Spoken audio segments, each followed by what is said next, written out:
Well, online participants, once again, welcome back. We are going to proceed to our next agenda, which is greening the path forward, energy transition, and taxonomy in Indonesia. Please be informed that all materials and presentation, as well as the latest session agenda, can be found in our digital library via the link that has been provided by the organizing committee. Ladies and gentlemen, this discussion and the next session is very important because it is about that Indonesia is now finalizing the Comprehensive Investment Plan and Policy, or CIPP document, and planning to update the taxonomy document. The Financial Service Authority of Indonesia made a statement that the provisions related to coal-fired power plants are also included in the green taxonomy adjustment. The next session, the objectives of the next sessions are facilitating a platform for discussion and knowledge sharing on the just transition and taxonomy, as well as a learning platform for FFA coalition members in just energy transition advocacy and ensuring the transition plan investment and policy align with the national climate goals. Please be informed once again that we would like to invite all participants who are joining us in person and also online participants to actively join the conversation via social media platforms, Twitter or X, Facebook, LinkedIn, and other social media platforms. Please make sure to use the hashtag 2023 FFAGA, and also make sure that you tag at Fair Finance Asia. Ladies and gentlemen, we are going to have this session until 12 or until noon. And the session will be moderated by a moderator. May I invite the moderator for the session, Herni Ramdla Ningrum from Prakarsa and Responsi Bank, Indonesia.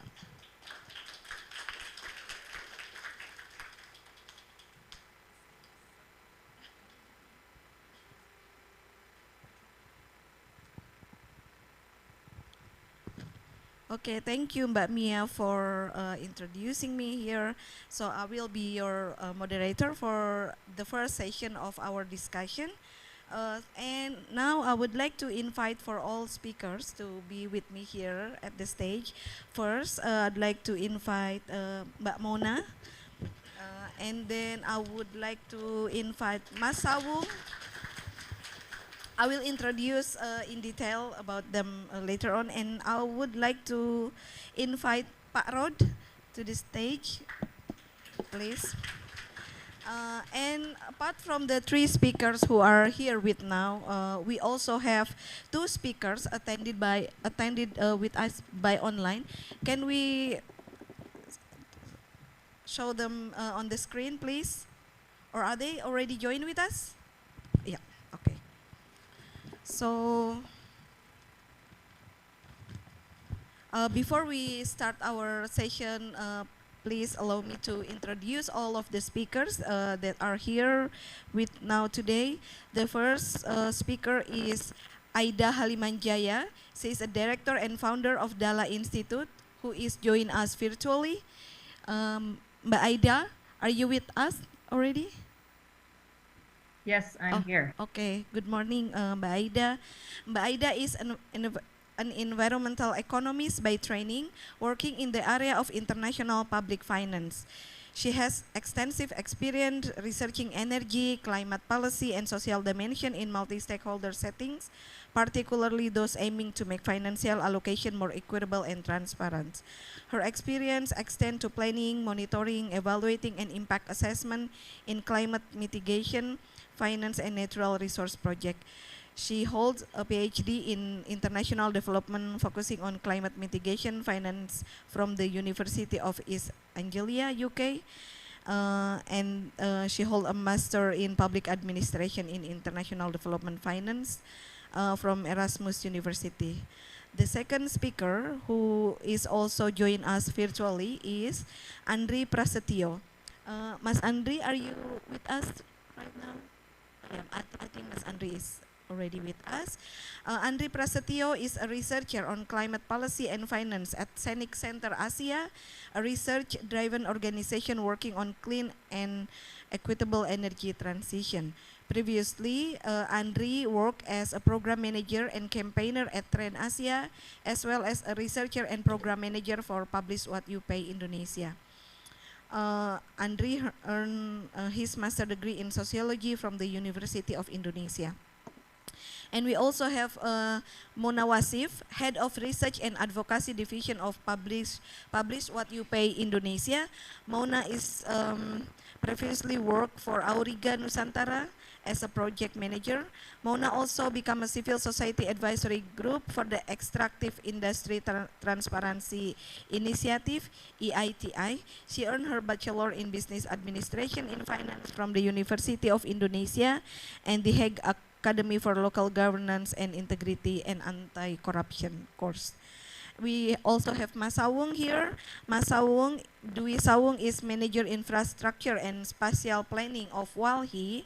Sawung works for WALHI as a Manager of Infrastructure and Spatial Planning. Previously, he worked as Manager of Urban and Energy. Sawung finished his study at the Institute Technology Bandung. And also, the last but not least, Pak Rod Meyers. He's a Managing Director and Co-founder of Dala Institute.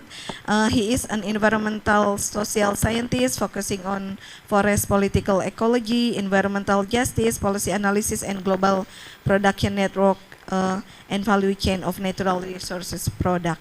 Rod holds a PhD in the University of East Anglia, UK, School of International Development. So yeah, I'm sure that after you hear the profile of the speakers, we have all experts who have long experience in terms of the working in the energy transition and also in regards to the taxonomy in Indonesia process. Maybe just to give you an introduction of this discussion, we also thank to Bea for encouraging us to have this session as a platform for Indonesia Responsi Bank to share with you all about our experience on the energy transition and taxonomy in Indonesia. Some of the members of the Indonesia Responsi Banks are also engaged in the process of energy transition advocacy in the taxonomy Indonesia, and then we would like to also share with you some of the research that have been conducted by Publish What You Pay, for instance, and we have WALHI who have been working with the government and the community on the just energy transition. And then also all of us have heard perhaps about the result from the G20 Leader Summit in Bali last year, where the G20 Leader Summit has committed to provide and mobilize initial funding around 20 billion in public and private financing to decarbonize Indonesia's energy sector. This what they call is JETP, Just Energy Transition Partnership. Some of the high-profile person that been assigned in the JETP secretariat argue that the JETP will be using a mix of grants as a concessional loans, market rate loans, guarantees, and private investment. This JETP is believed can support a global trajectory consistent with keeping the 1.5 degrees global warming limit within reach. But until now, even though some of the NGOs have been discussing with the JETP Secretariat or attending the ADB consultancy process, the scenario of how this JETP finance will be distributed is still unclear. But gladly, some of our colleagues here have tried to analyze on how the finance scenario will be distributed and how basically the community will be involved within the process. But of course, we can hear further about that. And then for we also need to see that this JETP is, of course, will be able to expedite and accelerate the Indonesia commitment on their national determined contribution, because the Indonesia government would like to enhance the commitment by reducing greenhouse gas emission, and then they increase the unconditional target from 29% to 32%. It's like so much different, but yeah, we have to appreciate the government commitment. And then, but they said also this 32% is still, it is expected uh, as under business as usual condition. So it is basically not much changes because it supposedly raised to 43%. Okay, I will, without further ado, I will ask to all the speakers to share their perspective and their experience and also their research finding on the how the greening the path forward, energy transition and taxonomy in Indonesia has been occurred in the last couple of years. So for the first speaker, I would like to ask to Ibu Aida. Yeah, Ibu ID to present her presentation. So each speaker will have 10 minutes, and then after that, all of us can have a question and answer session. So Ibu ID, the time is yours for 10 minutes. Okay, thank you very much. Firstly, I want to express thank you very much for inviting us, and this opportunity is a great privilege. So perhaps my role, because I'm the first speaker, I would like to give a little bit of background and a history, very short flashback. So I will co-present this with my colleague, Pak Rot, yeah. So maybe I will take less than 10 minutes. That's great, right? And the first thing to share is basically just a flashback. Yeah, basically, where is this EM Jet coming from? So maybe some of you, this is just a reminder because you are part of the process. So I'll just flash back to last year, around August. So ETM discussion happens actually in the initiations of from early G20 discussions. And around that period in August, there is discussions of the ETM, Energy Transition Mechanism, with CIF, or Climate Investment Fund, specifically Clean Technology Fund. And the meeting, it's actually sort of the discussion of our final decisions, whether it's supposed to be approved or not. In that proposal, actually, CIF put forward two countries, Indonesia and South Africa. And in that committee meeting, so South Africa approved, and there's one one questions on about concern to Indonesia that is still need to be discussed to be able to be approved. So it's conditional upon explanation. And that's around new fire power plant in North Kalimantan. That's raised by Japan. So I was privileged to be part of the meeting. It's online. It's happened in Washington, where the Vice Minister of Finance presented. And then after that, it's basically the document quite wrapped up in what is for so-called CIF Act for consultation. So it's available to public, and it's released in 26th of October 2022. So this can be searched online, and it's basically the initiations and all the lead work. It's actually led by the Ministry of Finance, and this is actually the preparation for the launching in the G20. So in the G20, the ETM was launched by the Minister of Finance, and the one day after, it's responded by the international community, and partners decided to support it and launch in the form of partnership, or called JETP. So that's a little background. Hopefully you can see it clearly. Yeah.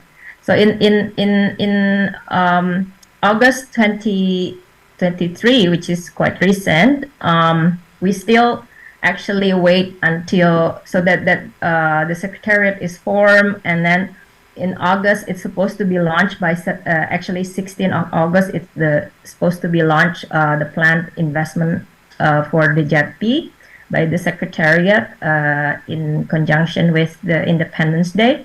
but it's actually postponed due to renegotiations of this investment plan.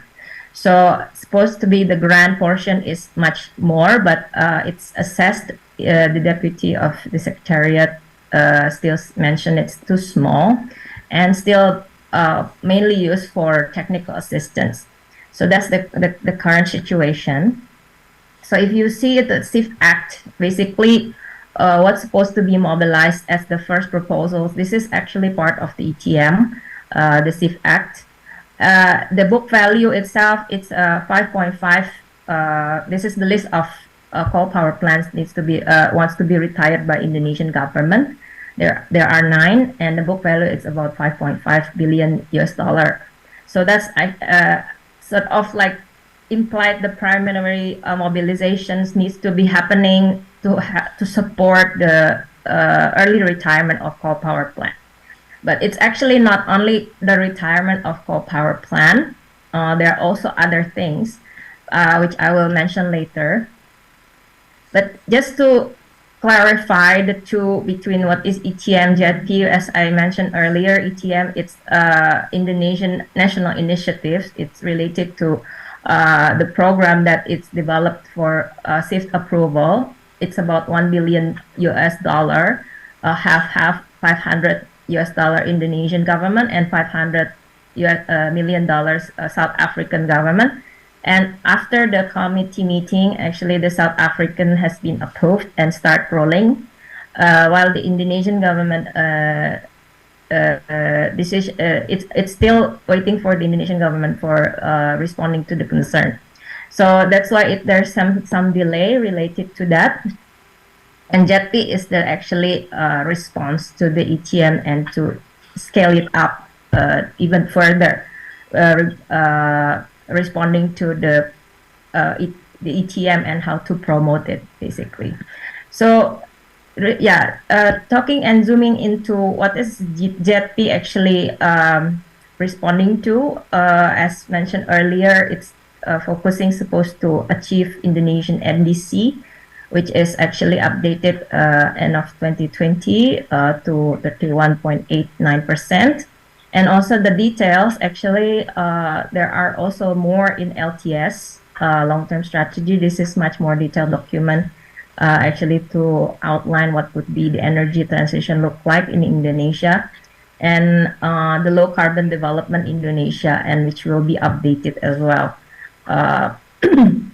in the next few years. So the themes which we look at if we want to discuss about JETP, there are a couple of things. The one that to look at as the initiations or the embryo, it's the SIF Act, which I mentioned. It's actually open for consultation. I'm not following closely about what are actually happening in terms of the technical details in it, because Secretariat is developing investment plan to further develop it. But I believe that the starting point, it's very key. It's very actually lengthy document about how to act on what things. The second, ADB, Energy Transition Mechanism, and there is also Indonesia ETM country platform. So the Secretariat to basically operationalize further, there are 5 working groups as announced when the Secretariat was established. There are power generation, financing, decarbonization, supply chain, and manufacturing, just energy transition. And these working groups, each of working group has a lead, and it's actually consists of, say, like couple of institutions work together. Like for example, there are ADB, World Bank, UNDP, and so on, together with national ministries working on this, and also with some partners, NGO partners. So the Secretariat is divided into this structure, and the JETP activities at mainly 3. So renewable energy development, acceleration of the retirement of coal power plants, and energy efficiency of. So if we talk about JETP, actually it's not about only coal power plants. It's also about other things, including renewable energy development and energy efficiency. So I'll stop there. I'll just hands off to the committee, or maybe my colleague because this is a series of presentations. So I just want to hand over to Pak Rod or the committee. Thank you. Okay, thanks, Heidi, and thanks, everybody.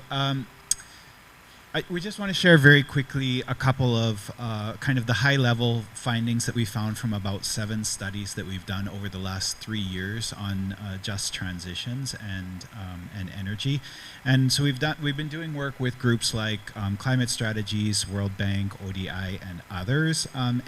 We just show this chart just to give you a sense of some of the complexity, because some of the research we've been doing is a little bit different, and we're trying to get at this issue of like what the justice part means of the energy transition. And to do that, we take a multi-level governance approach, talking to all the different actors from the different kind of places who could be affected by any kind of transition, and try to understand what justice means for them. So when we think about in the next slide, what the pillars of a just transition could look like. I mean, there are these, you know, the retirement of coal plants. We won't talk too much about that right now. People talk a lot about jobs, so a lot of the just part of jobs is about, okay, a plant closes down, what's going to happen to the workers?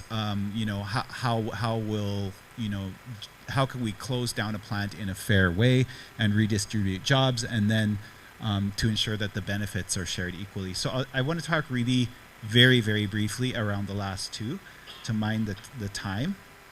And that is just to say that when in our studies, I mean, it's very complex, right? The number of actors who are affected by a transition include not only the workers, but I mean the employees, but you know the informal sector, the suppliers, the people running, you know, restaurants, the schools, the healthcare centers, the whole basically social fabric of the village, or the place where the let's say a coal-fired plant is, for example, or a mine for that matter. They're all affected, and so we're mapping out, you know, for the different types of actors in these contexts, how are they affected, and what are some of the supports that we need. So we show this image just to give a sense of kind of what some of the needs are based on this last study that we did of the different types of groups. Women and men are affected very differently. Skilled and semi-skilled workers are affected very differently. Formal and informal contributors, not only to the company activities but also to the community, are affected very differently. So you can see, you know, there's quite a range of support, and we get into some, you know, talk to homemakers. The last study that we did really brought up issues of domestic violence that's created by pressures on family from moving either, you know, the husband in the family has to move to a different town, or their financial pressures or whatever. There are real concerns by people in communities about things like that, increases in domestic violence or changes in roles or ability to get income. What happens to the schools if the kids aren't living in the village anymore or in the town anymore, or things like that. So a lot of the studies that have been about this are in the United States and about, you know, Kentucky coal mines closing down or something like that. The context, of course, is very different in Indonesia. The threshold that people have to move, to have transferable skills is very different. So I guess what it comes down to in a lot of our studies is, what does justice mean? It's not only about the distribution of financial benefits, it's about land recognition, it's about cultural recognition, it's about ability to participate in processes that affect people's lives. And that's what we're hearing over and over again. So when we look at just transitions, we're saying, like, what does the justice mean? Are we talking about a just transition, or are we talking about just a transition? In which case we mean, like, where is the justice in it? And it's hard to see, because the discussions of just transition have been happening at a very high level, and community level and subnational level has not been involved that much in these discussions, especially in Indonesia, and therefore it's difficult to see what justice means, understanding that it means very different things to different groups. Thank you very much. Thank you for Bu ID and Rod for a very comprehensive presentation. They have, uh, explained about the alignment of the ETM and another initiative, including the JETP and how this energy transition financing to achieve the net zero target based on the government plan. And also thank you for sharing with us the studies that you have conducted. It is not only portraying about the perspective of the community, but also trying to investigate and mitigate the risks that can affect the most vulnerable groups. And then the group that Rod just mentioned are also people who have been vulnerable for so long, and then yet when we talk about the JETP or the energy transition, there are some groups are actually always in the bottom line of the poverty. They have never been reached out by the government in certain intervention, yet the situation has also again changing, and then we also have to assure that what kind of the yes for those groups. Okay, and thank you for Ibu ID for explaining the progress and activity and the current structure of the JETP. It is very good to know that, and then how these linkages between initiatives that the government in Indonesia have been committed. So for the second speakers, I'd like to invite Andri Prasetyo to give his presentation.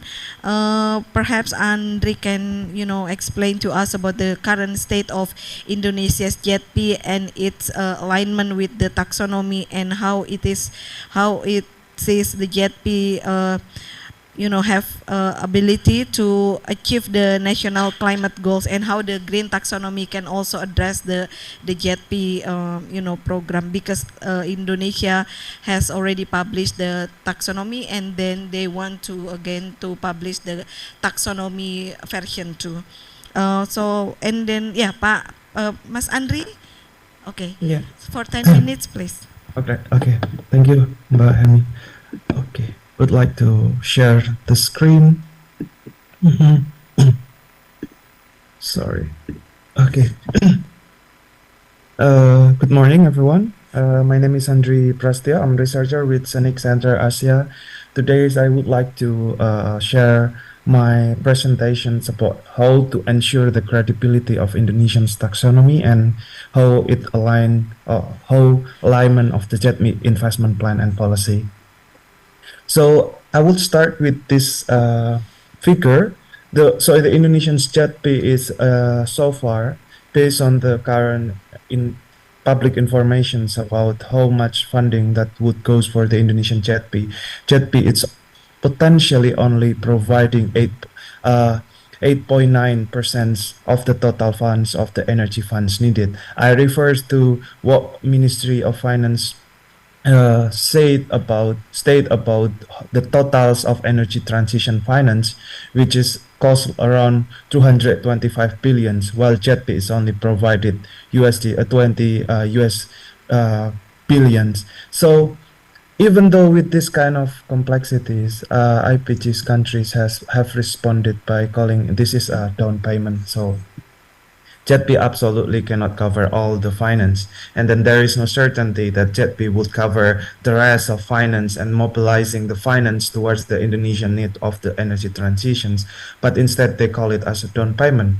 It seems like promising to look more money if and as the plans roll out successfully. But the problem is, if the JETP want to be the down payment, what kind of legacy that would potentially JETP leaving to these countries? We also need to going deeper about what kind of the long-lasting legacy that IPG could build for Indonesia to prepare or at least to attract more or around 90% of the rest of the other funds needed. So another thing is, of course, the JETP recent development also indicates that the funds allocated could simply be shifted from the existing initiative or commitments conveniently repackaged as new climate finance. So there is indication and there is a progress that the JETP is not totally a new money for Indonesia, but sometimes like they are going to repackage some of existing initiative.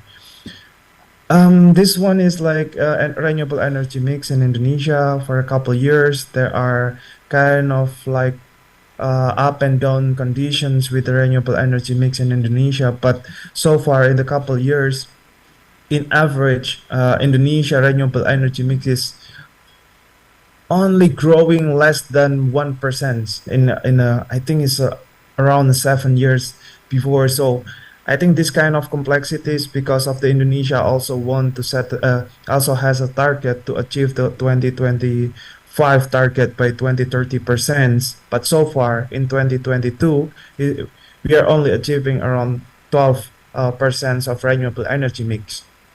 I assume we need that the extraordinary effort because we need around 11% to achieve only less than 3 years. So this kind of condition offer opportunities and also challenge if the JETP want to mobilize a green project, for example, like how to align it with the current national policy and of course how it relates with the taxonomy. We will discuss it further later. So I would not further discuss about this kind of the energy transition initiative exists in Indonesia. There are energy transitions mechanism by IDB. It previously also mentions PEPU ID about energy transition mechanism and also climate investment fund and also JETP in Indonesia. But they're kind of the main aim is this energy transition initiative is wanting to do a coal retirement, but the JETP is kind of like different because they not only want to do coal retirement, but they also want to deploy more green energy. But what kind of green energy that JETP want to build, we need more clarifications. Back then, like discussing JETP a couple months ago, I think it's been a year. Even though the government said like JETP is not clear enough, there is no sign of indications that the IPG is showing the intentions to provide the money, dispersing the money. So and CSO saying like, okay, discussing the JETP before some of CSO went to the I think a working group, JETP working group, but we kind of agree like discussing JETP is like discussing a rumor because there is no clear-cut definitions, because there is no clear document, what kind of document. So we only follow the media discourse and then the government statement. But in this previous months, we kind of like showing the indications like by JETP is already provided the document and then involve a civil society, even though I know that it's still lack enough from the meaningful participations concept. And the pathway to success in the just energy transition partnership is ensure the credibility of taxonomy rely on a couple of things. The first one is of course the favorable financial scheme. We kind of agree that JETP is not showing any kind of the indications about the favorable financial scheme because most likely would rely on the market loan and also there is a little portions of the grant. And another thing is of course like the key of success of JETP and ensure the credibility of taxonomy is share a clear path to shift away from fossil fuel. We will discuss it later what kind of the fossil fuel that potentially could be injected to the JETP or also could be hijacking the taxonomy. And of course the last one is clear-cut definitions, what kind of the clean energy project that the just energy transition wanted, because we just want to make sure that JETP as an energy transition initiative, they call it like a single biggest energy transition initiative. We don't want to be risking with the greenwashing, and of course we don't want to we want to avoid false solutions to be a part of the JETP initiative. And I would start with the relations with the taxonomy and also with the JETP current situations. There are captive coal power plant and false solutions is a major loopholes. Why? Because recently the Financial Service Authority is considering to label coal-fired power plants as green as long as the coal power plant connected to the supply chains for sustainable industries, or for example like a smelter or even those connected with the electric vehicle supply chains. So the kind of idea is getting really significant, and then getting massive criticisms from the civil society organizations, getting criticism from widespread from the media. And for now, the Financial Service Authority is considering to change the major names of their taxonomy from the green taxonomy to sustainable taxonomy. We assume that this is kind of indications like the Financial Service Authority would go with the plan to consider a captive coal power plant as a green. So without triggering much controversy, they want to change the green taxonomy with the sustainable taxonomy, which is like also problematic terms. And if we reflect back with the government regulations, the presidential regulations, 112, for example, like grants concerning exemptions to the moratorium of the coal project, but the concerning exemptions to the coal construction for captive coal power plant under this disguise of the national strategic project, and then of course it's related with the specific industries, for example, like nickel smelter or downstreaming process, and of course like the operational no later than 2050, and including this aluminum industry, for example. Like this is a major concerning exemptions.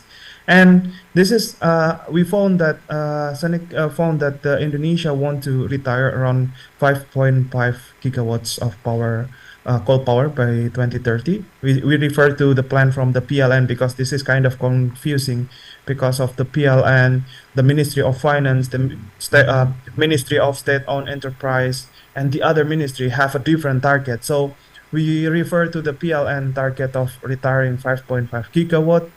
But despite this goal, the country is on track to build a new captive coal power plant amounting 12.8 gigawatt within the industrial park during the same period. So imagine we are taking a huge amount of money, borrowing huge amount of money to retire only 5.5 gigawatt, but at the same time we are allowing a major loophole of the captive coal power plant, mostly still in planning and also in constructions, around 12.8 gigawatt. And it's absolutely connected with the critical mineral project.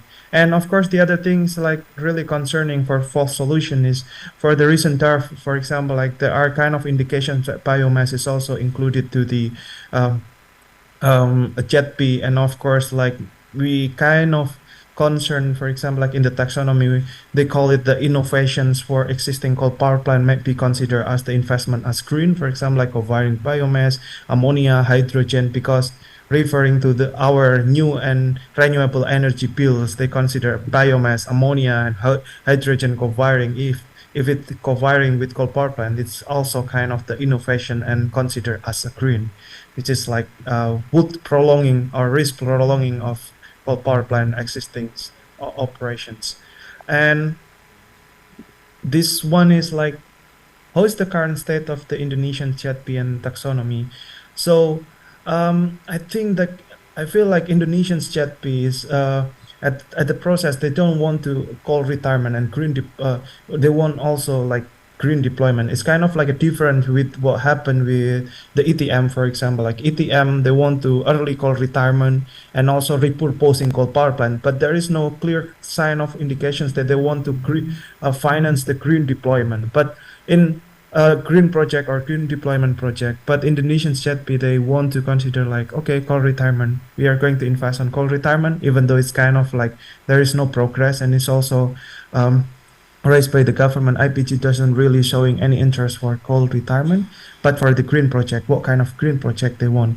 And of course, there is a risk of transition washing. Why? Because for example, like if the ZP, and also we know that Indonesian taxonomy is opening the door for captive coal power plant to be built as long as it's connected or linked with the national strategic project for downstreaming process under the disguise of downstreaming process of or cleaner and a cleaner supply chain, for example, like EV and stuff.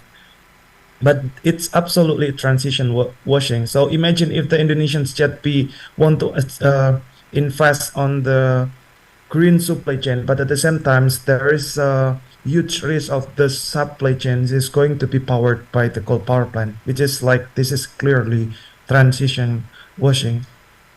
And Another thing is, of course, like the risk of the reputations of the JETP initiative, if they will direct or indirectly link to the fossil fuel, for example, like the coal power plant for captive, or even linked to the gas or any kind of flow solution, it would be risking the reputations of the JETP initiative itself.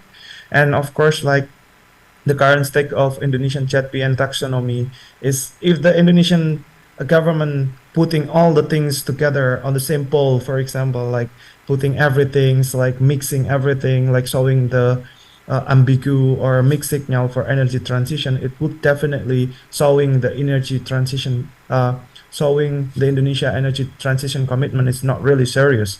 It is like, as we might aware that the side, when the government siding to fossil fuel, it would be a threat over the renewable energy, because the quote unquote incentive for fossil fuel would be a disincentive for renewable energy development, which is, we don't want to the government take that kind of directions. And of course, like risking the reputation of financial institution if they are going to link with the captive coal power plant and stuff. And of course, this is affecting the competitiveness of the end product of Indonesia critical mineral.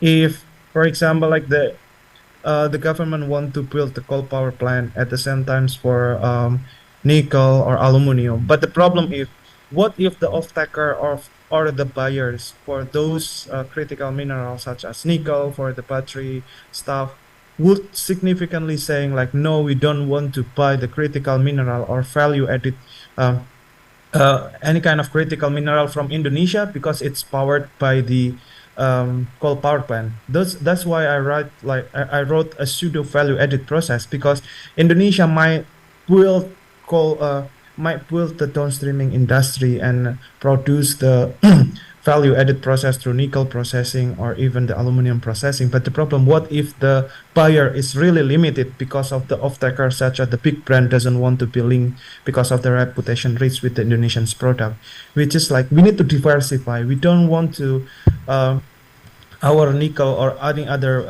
minerals will be only sold to China, for example. Like, we kind of need to diversify the market. But the problem, if the industry of the critical mineral and smelter still powered by the coal, it would be affecting the competitiveness of the end of products of Indonesia critical minerals.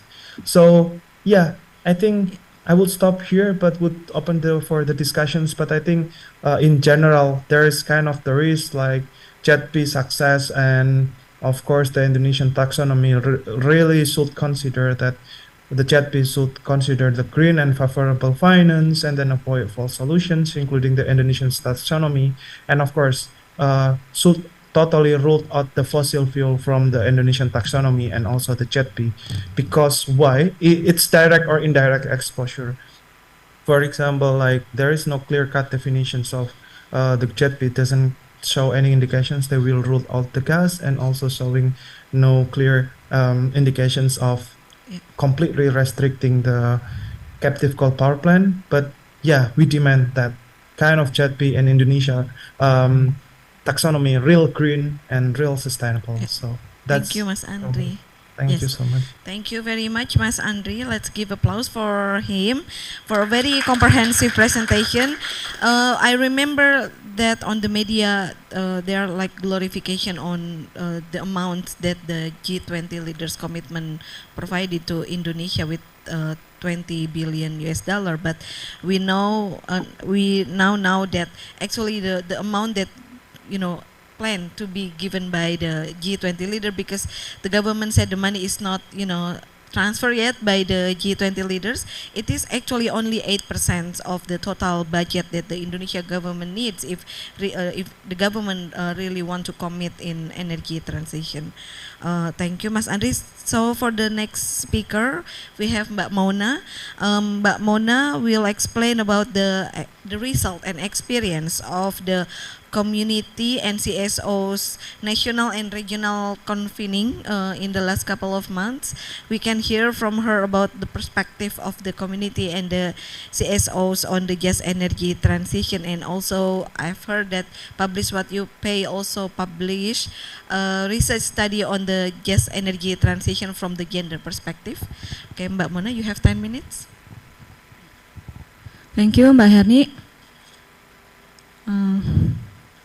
Please, the slide. Belum ya? Okay.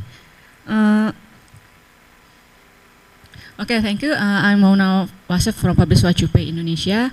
I will share a bit about the national convening of communities that come from rich area with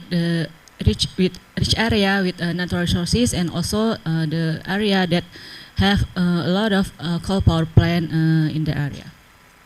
Okay, I will try to explain a bit about what community think about just principles in energy transition financing.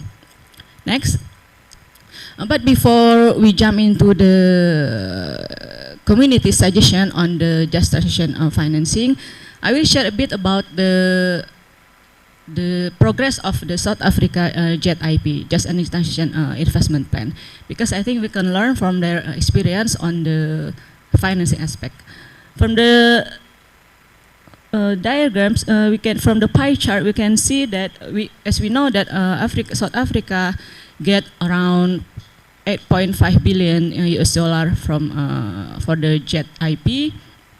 Although we can see that the percentage of the funding is in terms of loan 81%, and 15% from the grants, and for the guarantees 4%. So we can see that most of the funding is in terms of soft loan and the commercial loan, and this percentage is one of the things that communities think about, because the communities wants the percentage is a bit 50% from loan or 50% from growth, although it's kind of impossible. But the communities didn't want the Indonesia's budgets is burdened with much more loan from the JET-IP.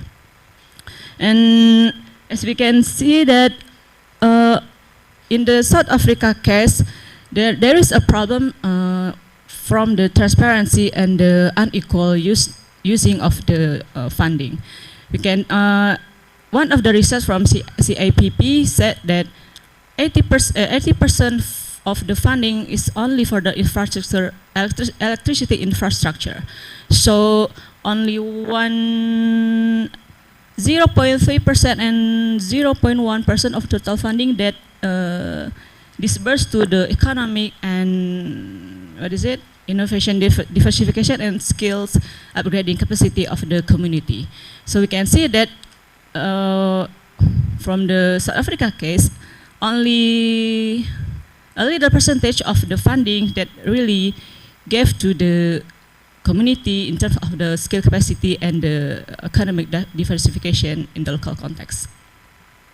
And next is so during the national convening, the participants, almost 73 participants from CSO and women rights organization and people with disability organization, share some suggestion on how to implement just energy transition, not only in aspect of JETC, gender equality, inclusion, and disability people in term aspect, but also in the financing aspect.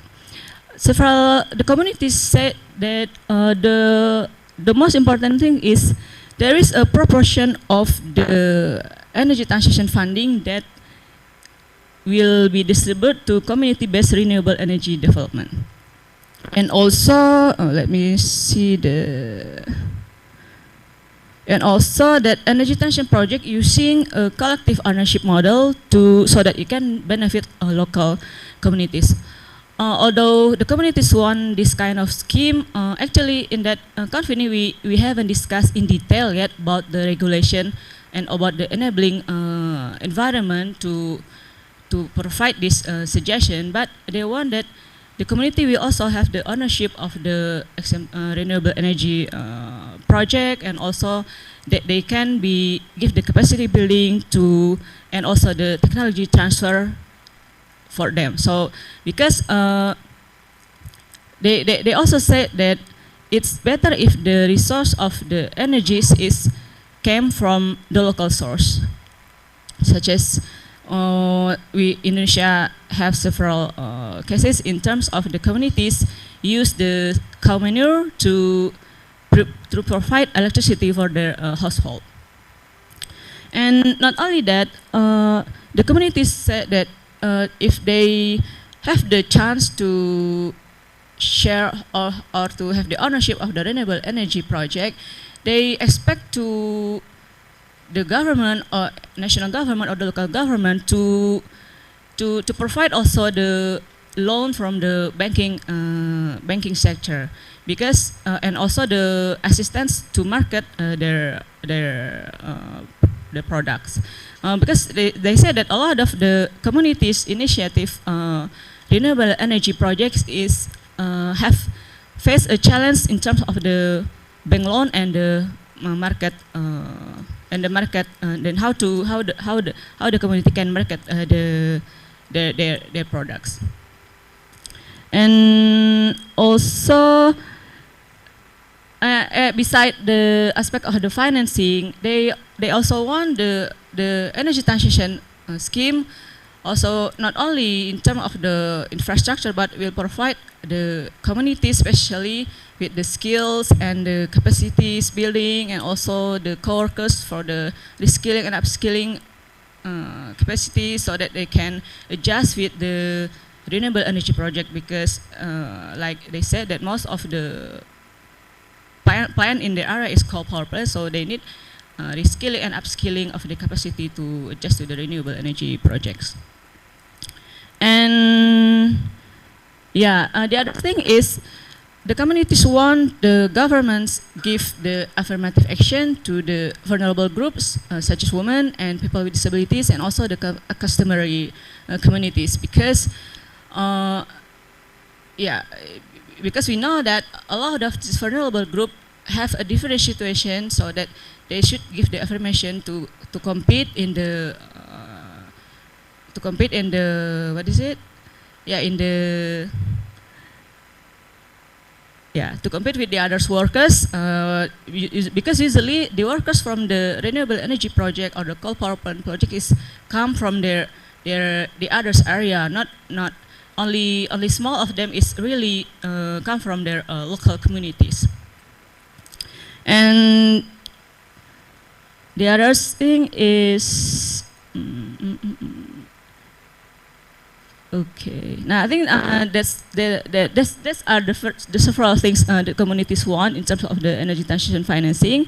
So during the regional convening, we also discussed about the principle that should be, follow by the government, so that the energy transition will be just in terms of also the financings. Next. Okay.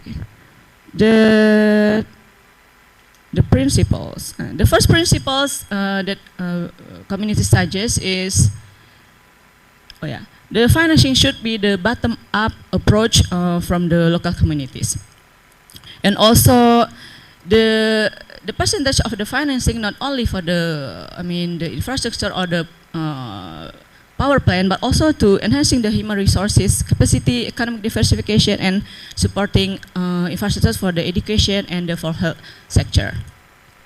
Because we know that in case of Sawah Lunto city in Indonesia, in West Sumatra, years ago they are the coal mining cities, but now they become the we can say it, the mining heritage tourism city. So we, from the Sawah Lunto case in West Sumatra, we can see that if the transitions including the local community from the bottom up, and the financing is not only for the economic source but also the social and cultural dimension, it will become the best, it will become the better transition for the communities, not only in terms of the corporate sector. And so the others is the third one. And the third one is the renewable energy should I forgot what I wrote actually. Energy technologies must be accessible to community stakeholders with sustainable financing, yeah, and enabling policies in place that hold transparency and accountability frameworks. So this, in this case, is what communities need if the governments or the local governments transfer the technology to them and also give the capacity to maintain the facility, because some of the communities share that in Bengkulu, Sumatra, there are solar power plants, and in the West Nusa Tenggara there are biomass power plant. They said that it's only lasted for 1 year because the government didn't give the communities the capacities to maintain the plant. Also, yeah, most of the maintenance workers is from the outside. So if the governments want to provide the communities with the financing, also with the technology, the two important things are the capacities and the the capacities to maintain the plan, and also the capacities and transfer technology to the communities. And others, let me see my note. Okay. I think that's the last thing, the most important thing is the multi-stakeholder engagement in informed planning and action. One of the discussion about the multi-stakeholder group is in Indonesia has a multi-stakeholder group on extractive transparency initiative. That this multi-stakeholder group comes from the communities and the private sector and the national government. So in terms of the energy transition, we hope that energy transition, especially Secretariat JETP, can provide or can build a multi-stakeholder group that consists of all of these three constituents, so that communities has also the right to voice their thing, their thought, and also have the same position with the others, private companies and also the government. So that one thing the communities want from the energy transition. And yeah, I think that's all from my side. We can discuss it later. Thank you, Mbak Mona, for sharing with us the result from the CSOs and community convening. I think you have mentioned a lot of invaluable dimension, like explaining to us the 10 dimension from the community.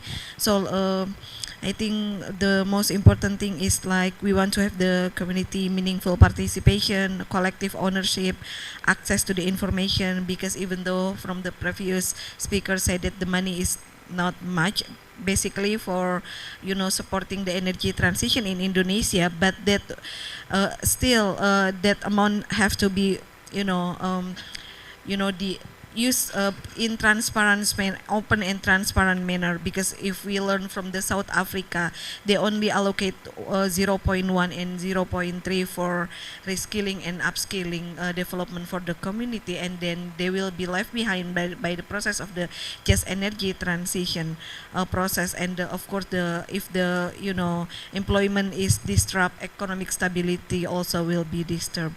So for the final speaker, we would like to hear from the Mas Dwi Sawung from Walhi. We know that that Walhi worked with the community across Indonesia, and then they must have a lot of experience and information about how to ensure environmental and social aspect in the JETP investment plan, and then also maybe Mas Sawung can also share with us how the just transition and taxonomy could ensure the meaningful participation from the society further, because we Publish What You Pay have started how to involve the community to see the JETP to see how the JETP will be developed by the government Indonesia.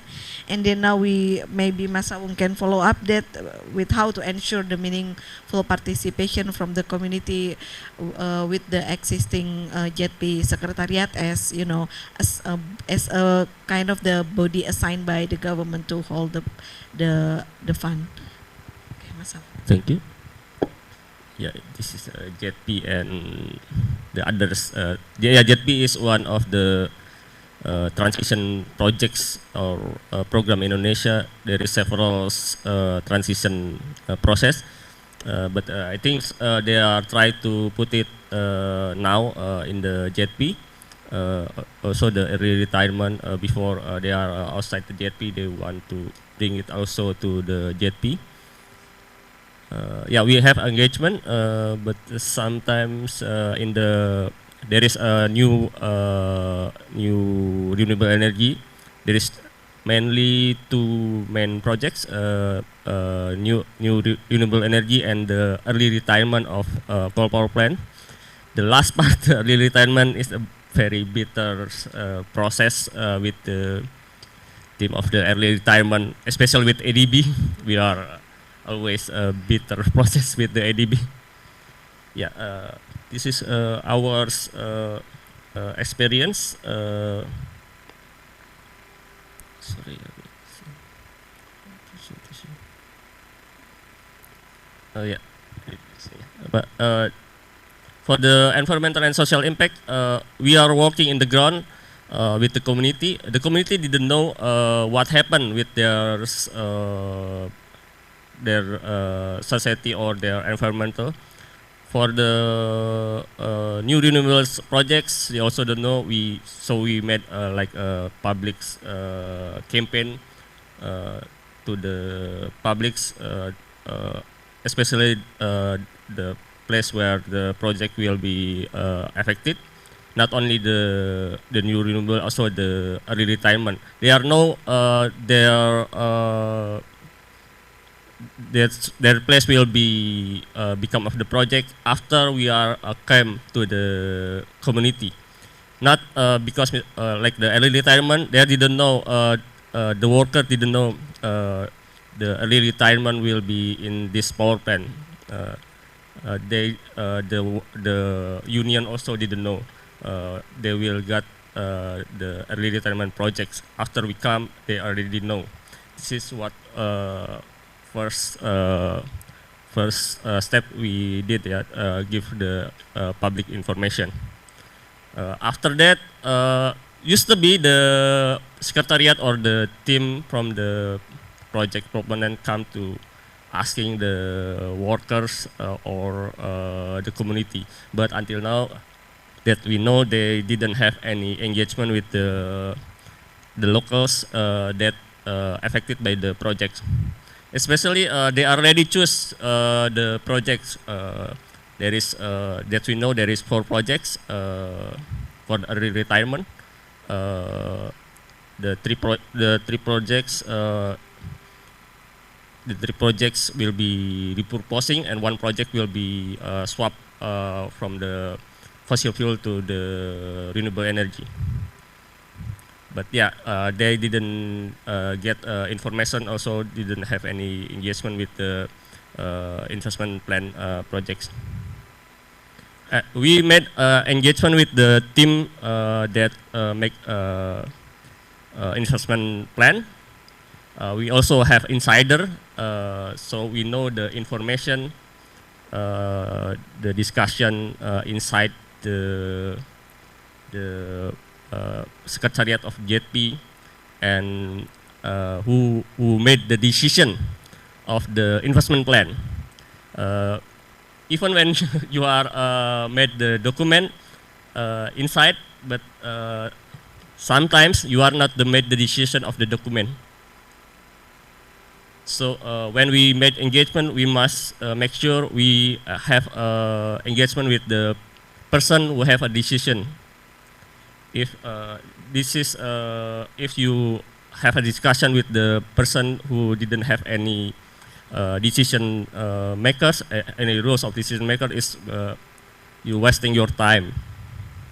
Even we know from the insider who working there, even they are like disappointed why their just document has been erased to 5 pages from 200 pages, erased to just part of the investment plan is erased from, I think, 200 pages to 5 pages. We don't know who erased the document. This is yeah, very embarrassing. Then, and don't know why they didn't have any track of the document. If you have a track document, you know who erased your document. But in this investment plan team, there is no track of who is changed the document.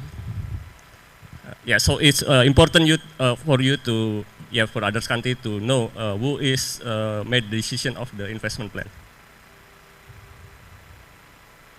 So you don't waste your time to talking with the people who didn't have roles of the change document. And the other important is engagement with the APG or the GFANs. They have more strong roles. Yeah, we have as a group of Fan of the Earth have contact also with the Fair Finance International and Fair Finance Asia.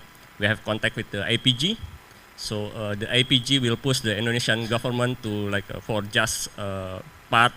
They are asking the Secretariat of the JP to have a CSO engagement, to have a meeting with the unions without their pressure, or to change the part of the energy transition.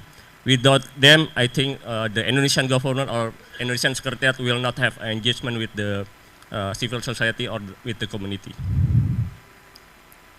Also have inclusive in the decision or in the team of the planning. Without inclusive inside the team, it will be not transition. Will not have a right transition to renewable energy, or didn't have any just transition. Yeah, for meaningful participation, inclusive process is a must. If there is no inclusive, there is no meaningful process. The other part is a definition, also definition of transition. We must make sure the definition of transition agree. I think with the PWP, we already have a meeting with the community and CSO. What is the transition definition? And we have our definition and asking the Secretariat to use that kind of the transition, because we heard the transition is transition also to the new kind of the technology that still use of the fossil fuel. Also, yeah, also same for the taxonomy. They want to greening the taxonomy by change the definition.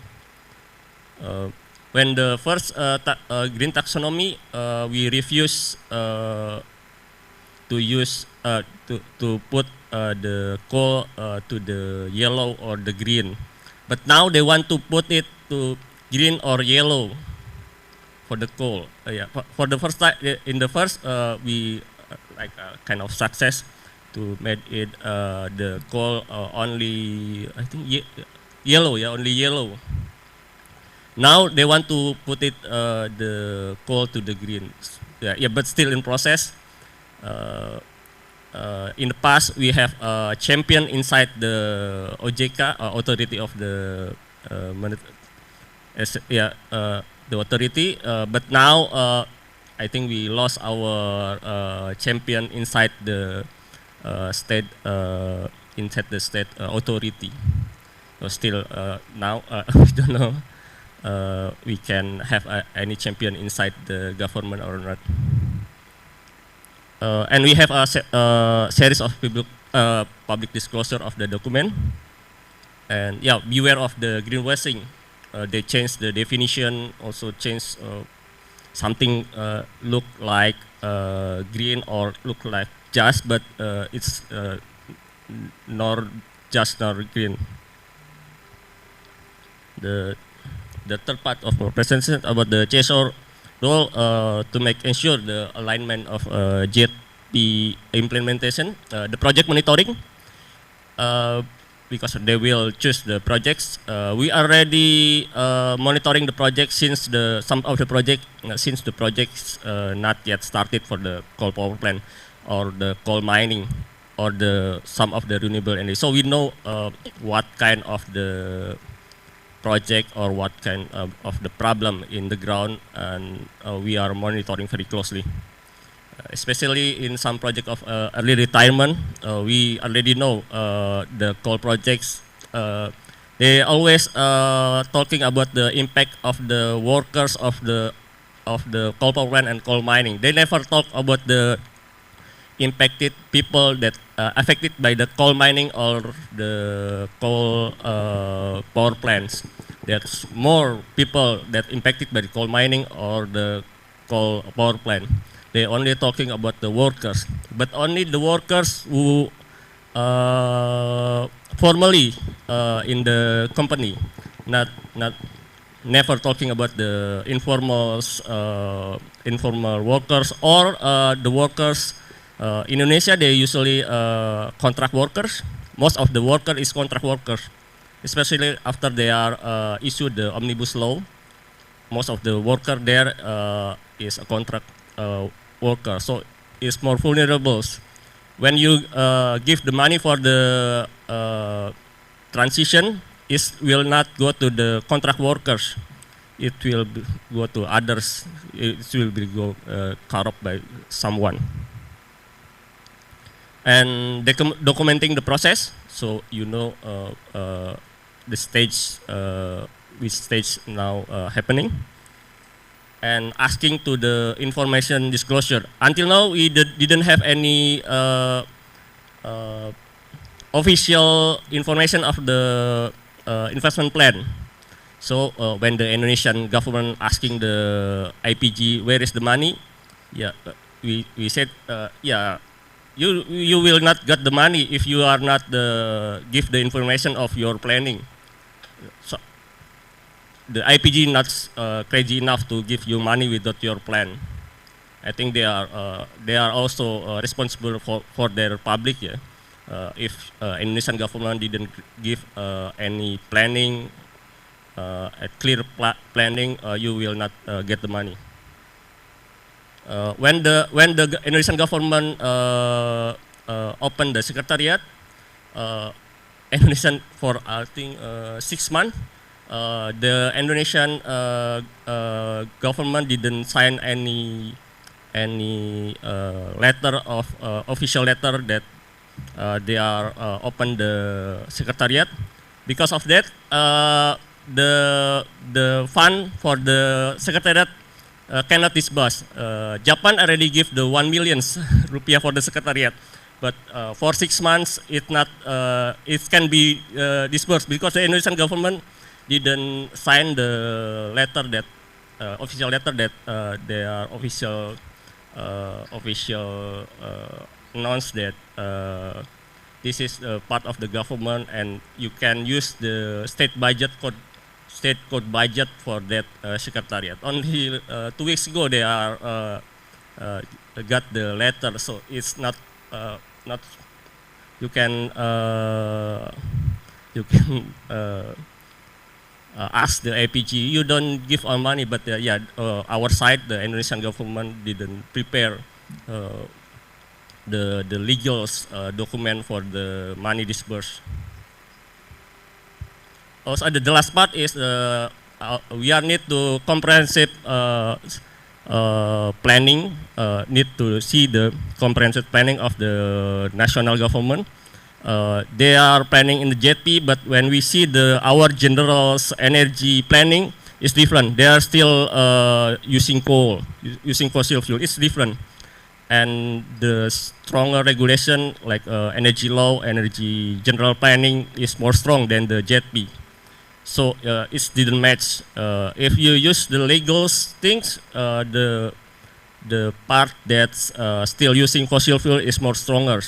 So this is legally we are not using energy transition or JP because the higher regulation still use the fossil fuel. We push the government to change that regulation, and we will monitor they are change the regulation. They are changed now, but yeah, we still monitor. For the mining, they are still will increasing the mining. So for us,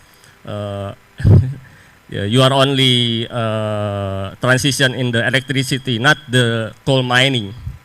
Yeah, in the end, you are still use burn the coal for the other things, not the total transition. Thank you.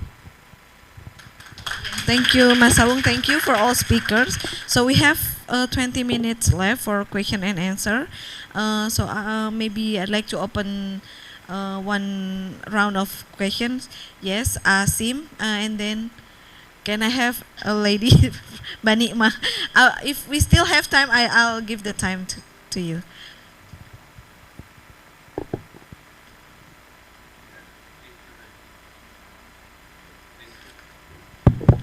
Thank you. I would like to understand more briefly about affecting the competitiveness of the end product in Indonesia's critical minerals when one of the researchers made the statement it's a pseudo initiative, and I would like to know what is the market size of the nickel and aluminium exports, and how in his opinion it's a pseudo initiative. Thank you. I assume that your question is addressed to Andri, to the, okay. Yeah, Mbak Nikma, please.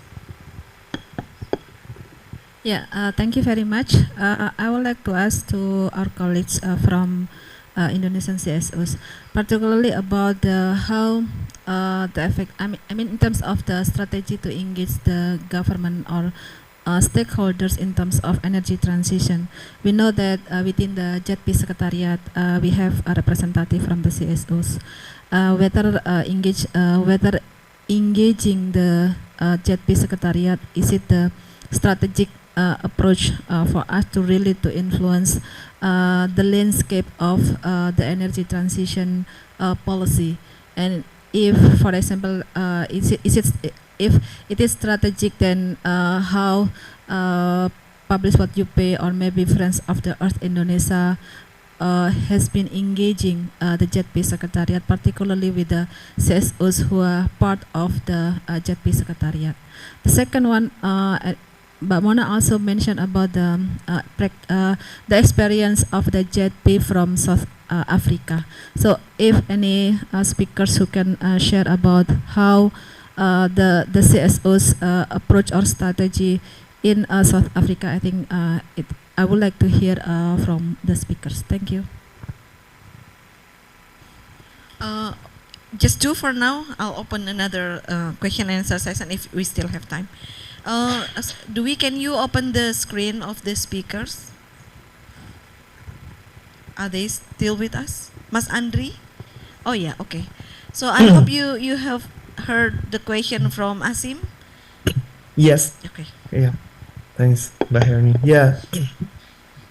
So yeah, this is like interesting questions for Indonesian's government. The nickel industry is some things like they really rely and they expect to grow because of the mitigating the impact of the coal depletions from the global demand, because yeah, many countries is wanting to shift away from the fossil fuel energy such as a coal, and then the government projecting that the coal revenue might be completely depleting for the next few years for Indonesia. So the government are thinking what kind of the other revenue that they can project it and then contribute significantly to the national revenue or budget, which at the current situations is a nickel, and then the other critical minerals such as aluminum would be projected as the future for Indonesia. So giving supporting the global energy, clean energy value chains and supply chains, but at the same time,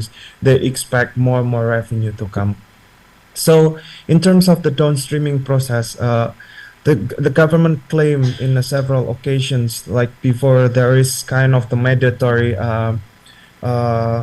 regulations by saying like we no longer can export the nickel raw minerals because of this not aligned with the national strategic project, and that there is not aligned with the government plans to achieve more in terms of the revenue, and then lead to make to take more roles in the global supply chains on clean energy.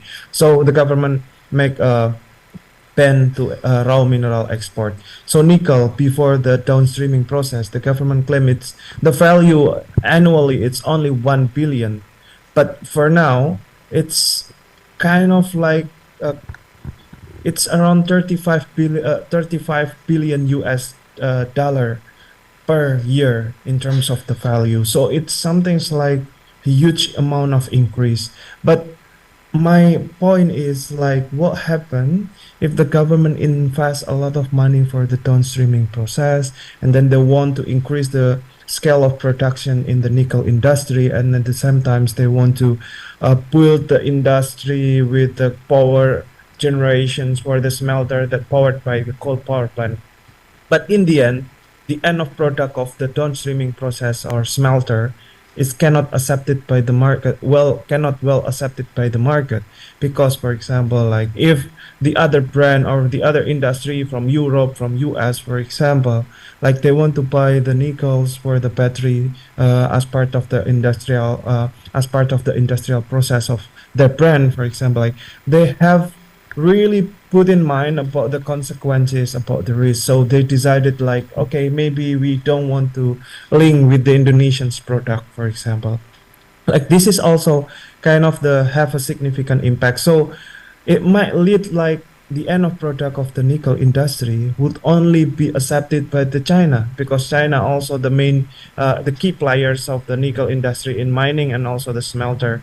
But we cannot sell to the other countries that for example like US or Europe. And in the US, for example, they have the IRA. Yeah, Indonesia doesn't have any limited trade agreement with the US, and those like Indonesian's component or critical mineral or any kind of like industry that sourcing their material from Indonesia is not eligible for the tax subsidy from the government, which is not a good news for Indonesians, because they cannot sell their end product of the nickel industry to US. So I think pseudo to break the pseudo value added process, it means like we are not only fostering more extractions of the nickel and then fostering more development of the downstream process, but at the same time we want to make sure that clean or electric vehicle that they claim as a clean is not enough. We have to make sure that all the supply chain should be clean from the upstream until downstream level. Without that, I think if there is if the awareness about the clean energy transition and the real sustainable transition is also put in mind by many related entities or even the companies or any other related parties, I'm just aware that Indonesians product for nickel or other critical mineral is not well accepted. That's why like I call it a pseudo the risk of pseudo value added process, because we are kind of like busy to add more extraction on nickel, adding more the industry to proceed the nickel itself, but we don't think like in a broader context, like okay, cleaning for supplying the reliable clean energy transition, we need to ensure that the upstream level and then processing level also is powering by the clean energy. So I think I hope it answered the questions on the pseudo value added process on the nickel and the importance of the clean energy sourcing for the company. Thanks, Herni. Yes, thank you, Mas Andri. I can see that Asim has following up question, but the limit time, is difficult for me to give you additional time. Perhaps Mas Sawung and Mbak Mona can respond to Mbak Nima questions. Mas Sawung maybe can answer to the question number 1 about the JETP engagement, JETP Secretariat engagement. Yes. Yeah, about the engagement, there is in the Indonesian NGO there is two different part, but we are also still working the same about the JETP. One part is they have engagement with the JP Secretariat. The others didn't want any engagement with the JP Secretariat. Who have engagement with the JP Secretariat, also some of the NGO inside the JP Secretariat. That's why we know the process inside. Some of them are working in the technical groups, also some of them in just part in the transition, also the policy. But yeah, from then we know who made the decision inside the secretariat. Also from them we know the PLN, even with the secretariat team, the PLN, the Indonesian state-owned electricity company, have this NDA, non-disclosure agreement. So they didn't give the data to other groups if they are not signed the NDA. So between the secretariat also have a secrecy, especially in the technical part. So it's difficult to engage when you are didn't have any technical data. So that's why I think that's data of the transition different within PLN, within the national government. For us, we didn't. They are asking have dialogues with the GSO, but the Walhi groups and there is several also didn't want to attend that meeting, because in that meeting we know who is have decision. He only want to talking. After he talk, he go out, but we are still discussing. It means he only want to be listening. He didn't want to listen to the civil society. For us, that kind of engagement is no meaning. We didn't want have engagement in that kind of the engagement. We said this is like we are watching the YouTube or television. Yeah, we call it. We watching only watching together, like watching together YouTube channels, not engagement. This is not what kind of engagement. So we refuse that kind of engagement, and we just make sure they are read our demand, or we are critics their document. We want to have their part, not only we are listing their presentation. It sounds very typical of the government, where they attend, our invitation. They will only stay 5 to 10 minutes to talk, and then after that they leave. Okay, Mbak Mona, you have a question from Mbak Nima about the experience from the South Africa. Okay. Thank you, Mbak Nima, for the question. I will share my experience when attending the South to South learning with the Indonesian delegation and South Africa delegation. South Africa delegation consists of the CSO, ESCOM. ESCOM is like PLN. Yeah, the electricity companies, the biggest electricity companies in South Africa, and others is some of delegation is part of the JP Secretariat in South Africa. And honestly, when I attended this meeting, there are two information, as usual. The ESCOM said that just principle is one of the framework that they will use as they part of the Energy Transition Secretariat. So like when they did the transition, they said that they do the impact assessment, such the social impact, the environment impact, and they included the local community when decided or when planning the project. That's what ESCOM said. But the other CSO that also attended meeting said that the public participant is very low, and also the transparency is very low. That this minimum of the public participation and transparency cause, like I said before, the unequal useness of the fundings, only 0.1 and 0.3 that disbursed to the communities development. So yeah, that's the condition. So I couldn't answer if the public participation in South Africa is better than us, because when I talk directly with the delegation from the CEOs, it's not the case. So yeah, they said it's like that. So what ESCOM said is really different what the CSO said. That's the situation in South Africa. And is it enough, Mbak Nikma?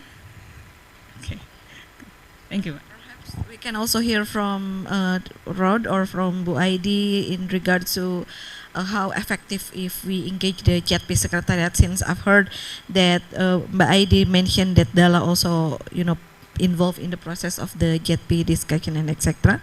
And on the other hand, Dala also conducted some of research showing how the community actually aspire to the process of the JETP mechanism. Okay, thank you, Mbak. Just to clarify, we are not directly working with the JETP Secretariat. So we work with a number of research feeding into JETP Secretariat, been in discussion informally with some of the Secretariat members, since those people who are working now, like the deputy and the com person, it's friends of mine. So yeah, basically what I respond to your question, it's good to have early engagement, but also to understand what actually they're doing. So it's conditioned upon transparency and openness. I think that's those two key areas that we would like to see more. And also the involvement, it's more on with the client. We work with the World Bank quite intensely on just transition and the social dimension of the just transition in coal sector, which actually can can provide a significant contribution to the just transition element. However, I think some structural or perhaps institutional arrangement that just transition happens to be led by UNDP. So sometimes this kind of, cross institution management matters. I think that's something we need to see more openness. How can actually knowledge flow better, although there are some divisions of labor across different multilaterals. Yeah, back to Rod, if you have some additional information and comments. Maybe just quickly on the South Africa question, because I've seen this come up not only in this context but in others, and I think it's important to recognize that the contexts are very different, even though the industry is kind of the same, and Indonesia has much more of kind of the upstream actors also involved in the whole value chain, but also the context of civil society. I mean, the civic space is very different, I think, in Indonesia and South Africa. And I've heard also, it's interesting that Mori, you mentioned there were two perspectives. You were there. The things that I've also read about South Africa is it was an example of heavy stakeholder involvement, and Indonesia, we haven't seen that yet, right? And so it's interesting that actually civil society is saying, well, it's not exactly as it seems. And I think that's a lesson we need to take away from this overall. But the context of civic spaces, not only about just transitions, but across all the different sectors and all the things that are happening in Indonesia, it's a special case from a lot of perspectives, and creates a very delicate balance in terms of working with the JETP Secretariat and with the state, As a whole, it's quite difficult and in many cases dangerous for civil society to get into extremely adversarial relationships with some of these issues, and it's just a difficult job here. And so I think that's something that kind of gives it shape and gives it flavor and presents its own challenges. So many of which, publish as you pay and Walhi, I mean, are on the front lines of this. But it's, it's not an easy job, right? I mean, yes, we should engage, but how? I mean, and how much will you be heard? I agree to the last point that Rod mentioned. It is difficult job to assure that the government, commit to, to the principle of the transparency and the openness, because we really want to know from the level of the policy making process on how the government will utilize the money and what kind of the program that they are going to support with the money. We also have to make sure that the money doesn't go to the other direction, like because Indonesia is going to have a national election next year, so it is very, very in the vulnerable situation, because the government does they're not publishing any regulation yet on how the money can be utilized, and then it's very critical for the CSOs in Indonesia specifically to to watching closely about the process of the the policy that can be used as the framework of the JETP program. So I think I have to close the session now. I'm sorry for the participant that doesn't have time for asking the questions, but we will share you the contact of the participant if you want to have a further discussion with them. Bea has been watching at me since 2 minutes ago. I will give back the the forum to Mbak Mia. Thank you very much. Let's give a round of applause for all speakers. Thank you so much to our speakers and also moderator. You may return to your seat. Once again, ladies and gentlemen, let's give a round of applause to our speakers and our moderator. Thank you very much for a very insightful discussion on the topic of greening the path forward, energy transition and taxonomy in Indonesia. Ladies and gentlemen, we would like to